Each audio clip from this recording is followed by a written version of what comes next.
नमस्कार, आज मी तुम्हाला फिश फ्रायची रेसिपी दाखवणार आहे। हा अर्धा किलो फिश घेतलेला आहे। मी माशाला हळद व मीठ लावून घेतलेले आहे। चवीनुसार आपल्या मीठ टाकावे। फ्रायसाठी लागणारा मसाला आलं, लसूण, अर्धा लिंबू, 2 चमचे तिखट व थोडंसं मीठ पण टाकावे।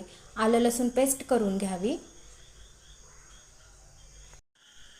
हे बघा, मी माशाला मसाला लावून घेतलेला आहे। तिखट, मीठ, लिंबू, आलं लसूण पेस्ट लावून हे अर्धा तास ठेवून द्यायचे। कवरसाठी मी रवा, थोडंसं तिखट, थोडंसं मीठ घेतलेलं आहे व हे सर्व मिक्स करून घ्यावे। हे बघा, मी फ्राय पॅन घेतलेला आहे व थोडंसं तेल टाकलेलं आहे व ते गरम करत ठेवलेलं आहे व त्यामध्ये मासे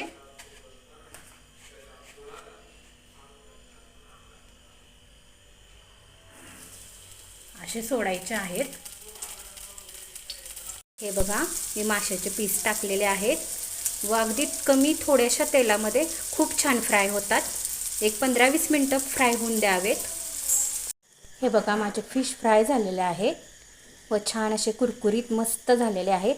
माझी फिश फ्रायची रेसिपी आवडली असल्यास लाईक करा, शेअर करा आणि सबस्क्राईब करा।